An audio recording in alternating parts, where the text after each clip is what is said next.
स्वर सुधा मंच पर प्रस्तुत है विश्वंभर नाथ शर्मा की कहानी ताई। अगर आपको कहानी पसंद आए तो चैनल को सब्सक्राइब कर दीजिएगा। ताऊ जी, हमें रेलगाड़ी ला दोगे? कहता हुआ एक 5 वर्षीय बालक बाबू रामजी दास की ओर दौड़ा। बाबू साहब ने दोनों बाहें फैलाकर कहा, हाँ बेटा, ला देंगे।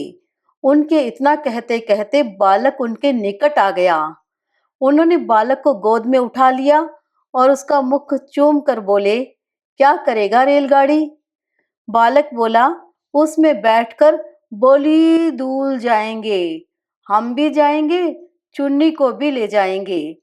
बाबूजी को नहीं ले जाएंगे, हमें रेलगाड़ी नहीं ला देते।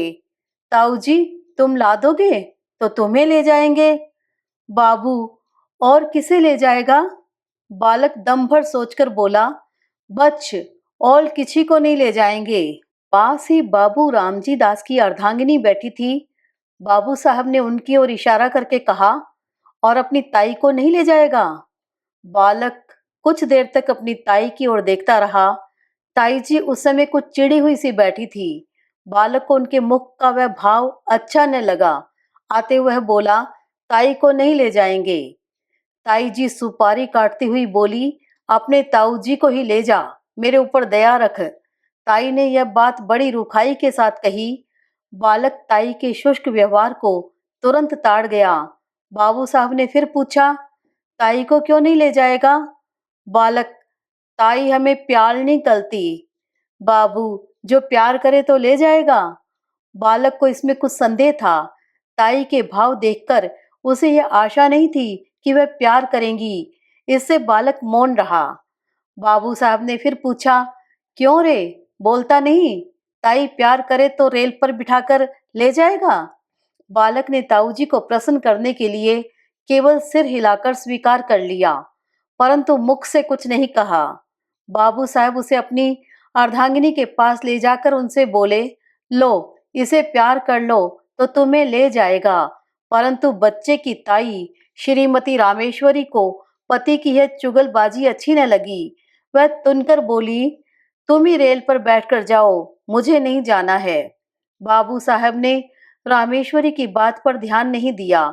बच्चे को उनकी गोद में बैठाने की चेष्टा करते हुए बोले, प्यार नहीं करोगी तो फिर रेल में नहीं बिठावेगा, क्यों रे मनोहर? मनोहर ने ताऊ की बात का उत्तर नहीं दिया। उधर ताई ने मनोहर को अपनी गोद से ढकेल दिया। मनोहर नीचे गिर पड़ा। शरीर में तो चोट नहीं लगी, पर हृदय में चोट लगी। बालक रो पड़ा। बाबू साहब ने बालक को गोद में उठा लिया, चुमकार पुचकार कर चुप किया और तत्पश्चात उसे कुछ पैसा तथा रेलगाड़ी ला देने का वचन देकर छोड़ दिया।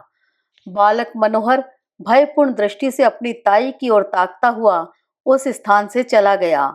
मनोहर के चले जाने पर बाबू रामजी दास रामेश्वरी से बोले, तुम्हारा यह कैसा व्यवहार है? बच्चे को ढकेल दिया, जो उसे चोट लग जाती तो? रामेश्वरी मुंह मटकाकर बोली, लग जाती तो अच्छा होता, क्यों मेरी खोपड़ी पर लात दे देते थे? आप ही मेरे ऊपर डालते थे और आप ही अब ऐसी बातें करते हैं। बाबू साहब कुड़कर बोले, इसी को खोपड़ी पर लादना कहते हैं? रामेश्वरी, और नहीं किसे कहते हैं? तुम्हें तो अपने आगे और किसी का दुख सुख सूझता ही नहीं। न जाने कब किसका जी कैसा होता है, तुम्हें उन बातों की कोई परवाह ही नहीं। अपनी चूहल से काम है। बाबू, बच्चों की प्यारी प्यारी बातें सुनकर तो चाहे जैसा जी हो प्रसन्न हो जाता है, मगर तुम्हारा हृदय न जाने किस धातु का बना हुआ है।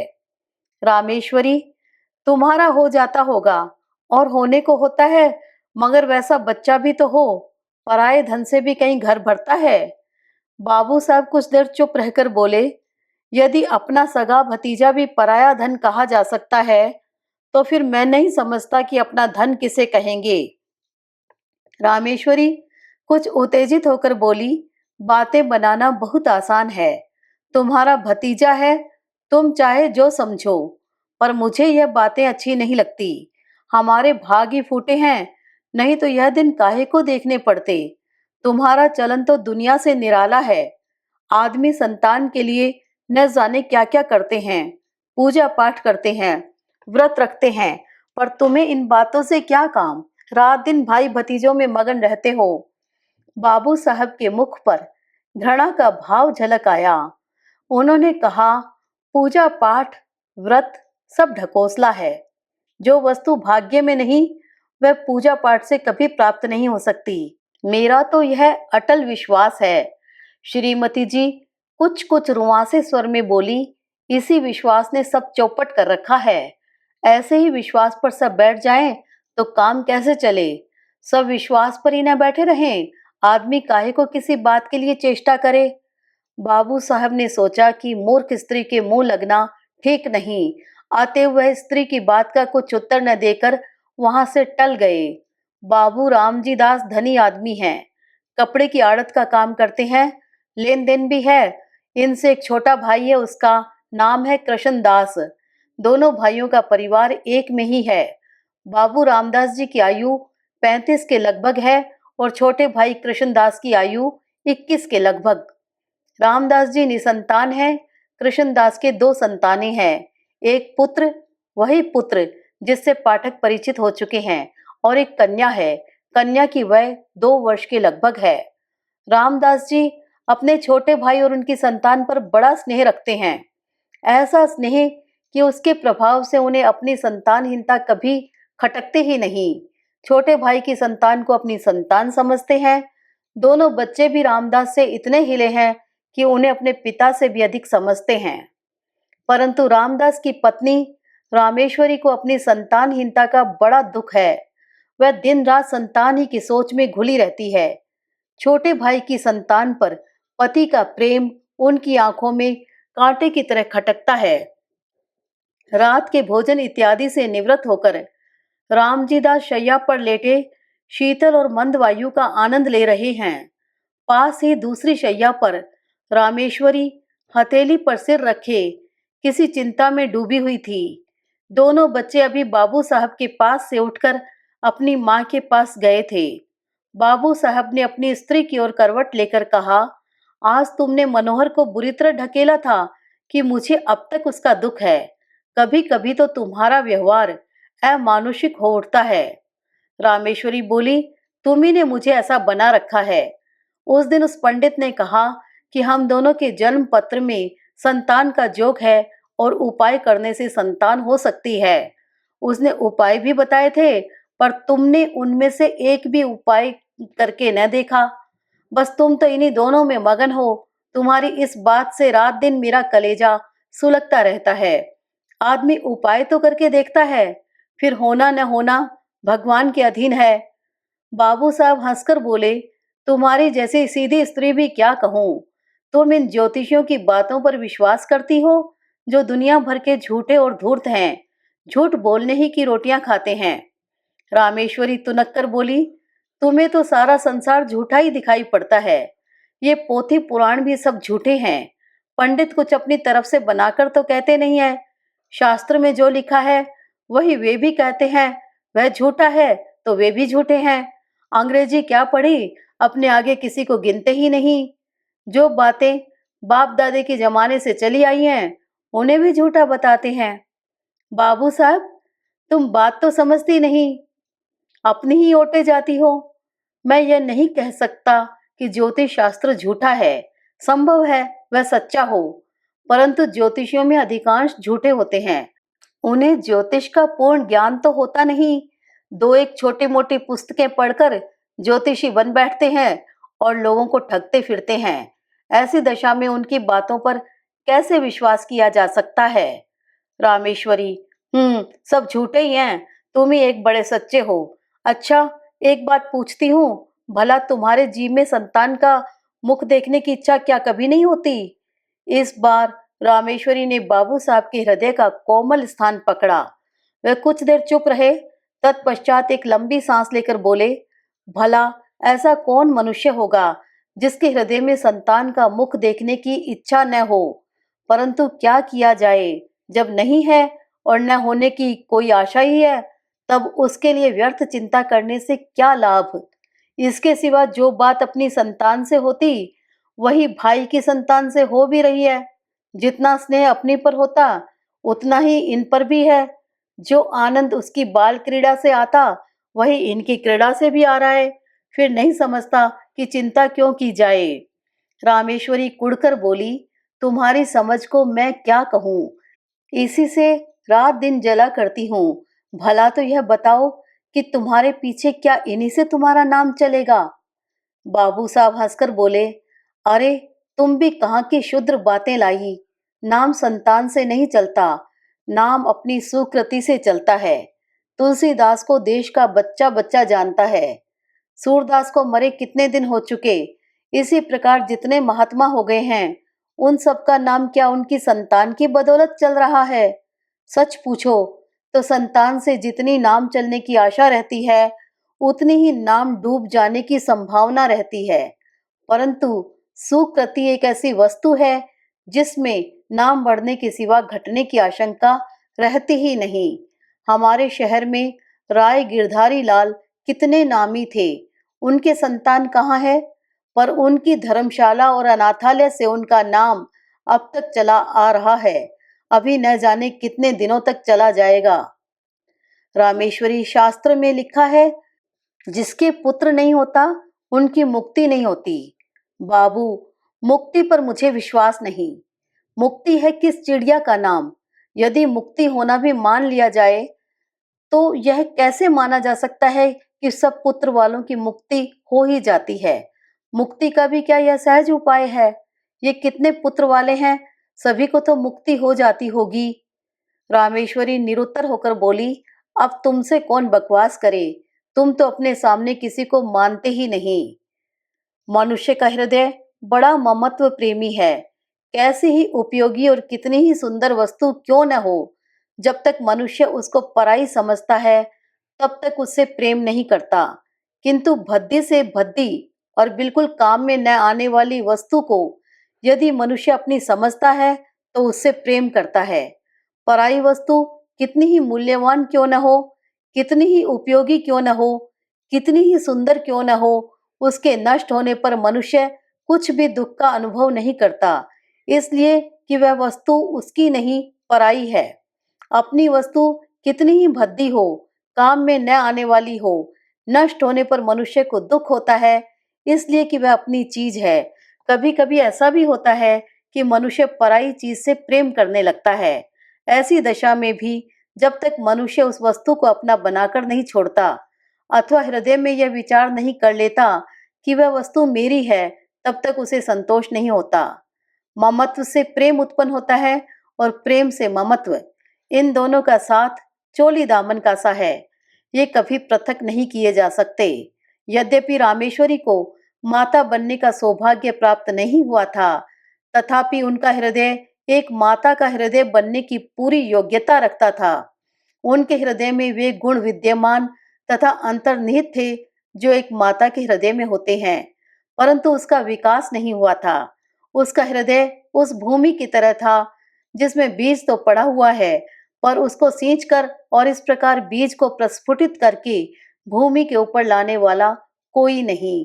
इसीलिए उसका हृदय उन बच्चों की ओर खिंचता तो था, परंतु जब उसे ध्यान आता था कि ये बच्चे मेरे नहीं, दूसरे के हैं, तब उसके हृदय में उनके प्रति द्वेष उत्पन्न होता था, घृणा पैदा होती थी। विशेषकर उस समय उनके द्वेष की मात्रा और भी बढ़ जाती थी जब वह यह देखती थी कि उनके पतिदेव उन बच्चों पर प्राण देते हैं जो उनके नहीं हैं। शाम का समय था। रामेश्वरी खुली छत पर बैठी हवा खा रही थी। पास उनकी देवरानी भी बैठी थी। दोनों बच्चे छत पर दौड़ दौड़ कर खेल रहे थे। रामेश्वरी उनके खेल को देख रही थी। इस समय रामेश्वरी को उन बच्चों का खेलना कूदना बड़ा भला मालूम हो रहा था। हवा में उड़ते हुए उनके बाल, कमल की तरह खिले उनके नन्हे नन्हे मुख, उनकी प्यारी प्यारी तोतली बातें, उनका चिल्लाना, भागना, लौट जाना इत्यादि क्रीड़ाएं उसके हृदय को शीतल कर रही थी। सहसा मनोहर अपनी बहन को मारने दौड़ा। वह खिलखिलाती हुई दौड़कर रामेश्वरी की गोद में जा गिरी। उसके पीछे पीछे मनोहर भी दौड़ता हुआ आया और वह भी उन्हीं की गोद में जा गिरा। रामेश्वरी उस समय सारा द्वेष भूल गई। उन्होंने दोनों बच्चों को उसी प्रकार हृदय से लगा लिया जिस प्रकार वह मनुष्य लगाता है जो कि बच्चों के लिए तरस रहा हो। उन्होंने बड़ी सतृष्णता से दोनों को प्यार किया। उस समय यदि कोई अपरिचित मनुष्य उन्हें देखता तो उसे यह विश्वास होता कि रामेश्वरी उन बच्चों की माता है। दोनों बच्चे बड़ी देर तक उसकी गोद में खेलते रहे। सहसा उसी समय किसी के आने की आहट पाकर बच्चों की माता वहां से उठकर चली गई। मनोहर, ले रेलगाड़ी, कहते हुए बाबू रामजी दास छत पर आए। उनका स्वर सुनते ही दोनों बच्चे रामेश्वरी की गोद से तड़प कर निकल भागे। रामजी दास ने पहले दोनों को खूब प्यार किया, फिर बैठकर रेलगाड़ी दिखाने लगे। इधर रामेश्वरी की नींद टूटी। पति को बच्चों में मगन होते देखकर उसकी भौहें तन गई। बच्चों के प्रति हृदय में फिर वही घृणा और द्वेष भाव जाग उठा। बच्चों को रेलगाड़ी देकर बाबू साहब रामेश्वरी के पास आए और मुस्कुराकर बोले, आज तो तुम बच्चों को बड़ा प्यार कर रही थी। इससे मालूम होता है कि तुम्हारे हृदय में भी उनके प्रति कुछ प्रेम अवश्य है। रामेश्वरी को पति की यह बात बहुत बुरी लगी। उसे अपनी कमजोरी पर बड़ा दुख हुआ। केवल दुख ही नहीं, अपने ऊपर क्रोध भी आया। वह दुख और क्रोध पति के उक्त वाक्य से और भी बढ़ गया। उसकी कमजोरी पति पर प्रकट हो गई। यह बात उसके लिए असह्य हो उठी। रामजी दास बोले, इसीलिए मैं कहता हूँ कि अपनी संतान के लिए सोच करना वृथा है। यदि तुम इनसे प्रेम करने लगो तो तुम्हें यही अपनी संतान प्रतीत होने लगेंगे। मुझे इस बात से प्रसन्नता है कि तुम इनसे स्नेह करना सीख रही हो। यह बात बाबू साहब ने नितांत हृदय से कही थी, परंतु रामेश्वरी को इसमें व्यंग्य की तीक्ष्ण गंध मालूम हुई।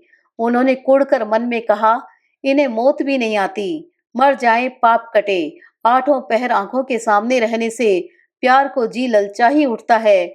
इनके मारे कलेजा और भी जला करता है। बाबू साहब ने पत्नी को मौन देखकर कहा, अब झेपने से क्या लाभ। अपने प्रेम को छिपाने की चेष्टा करना व्यर्थ है। छिपाने की आवश्यकता भी नहीं। रामेश्वरी जल भुनकर बोली, मुझे क्या पड़ी है जो मैं प्रेम करूंगी। तुम्ही को मुबारक रहे।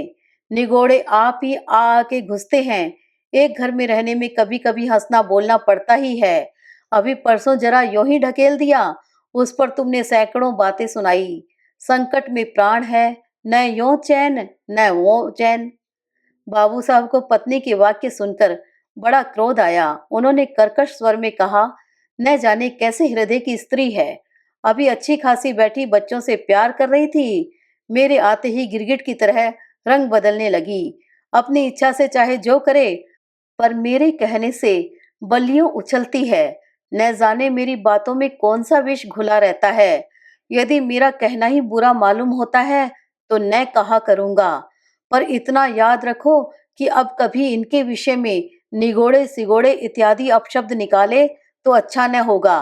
तुमसे मुझे ये बच्चे कहीं अधिक प्यारे हैं। रामेश्वरी ने इसका कोई उत्तर न दिया।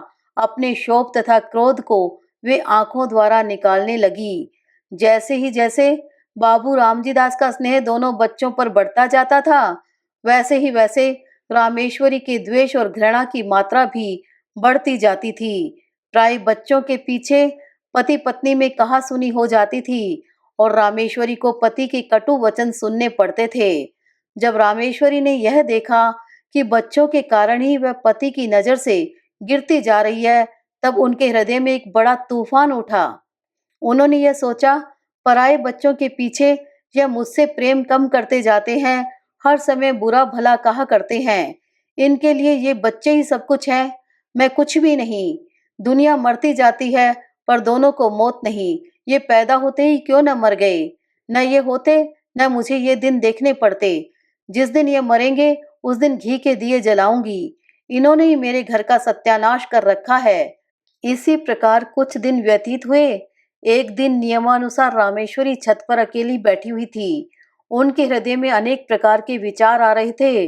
विचार और कुछ नहीं, अपनी निज की संतान का अभाव, पति का भाई की संतान के प्रति अनुराग इत्यादि।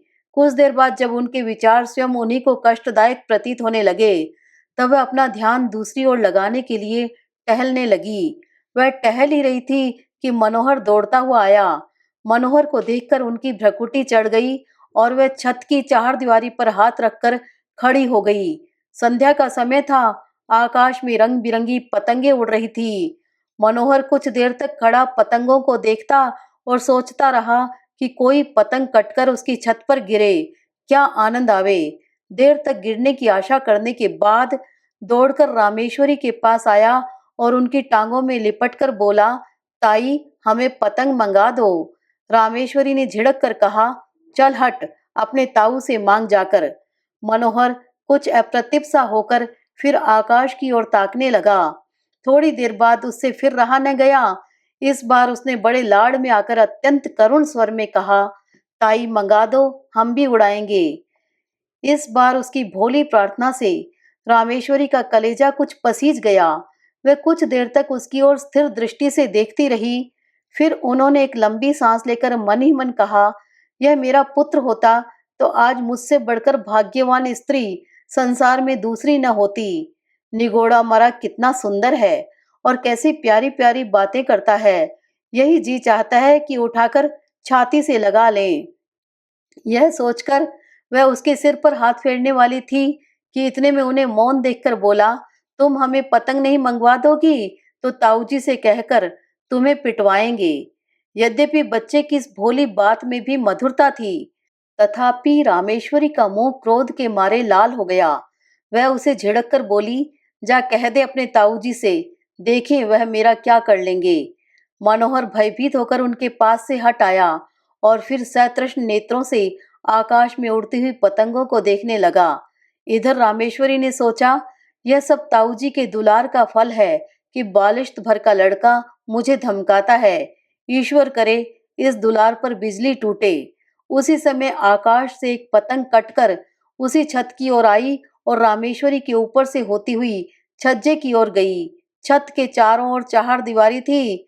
जहां रामेश्वरी खड़ी हुई थी, केवल वहां पर एक द्वार था जिसे छज्जे पर आ जा सकते थे। रामेश्वरी उस द्वार से सटी हुई खड़ी थी। मनोहर ने पतंग को छज्जे पर जाते देखा। पतंग पकड़ने के लिए वह दौड़कर छज्जे की ओर चला। रामेश्वरी खड़ी देखती रही। मनोहर उसके पास से होकर छज्जे पर चला गया और उससे 2 फीट की दूरी पर खड़ा होकर पतंग को देखने लगा। पतंग छज्जे पर से होती हुई नीचे घर के आंगन में जा गिरी।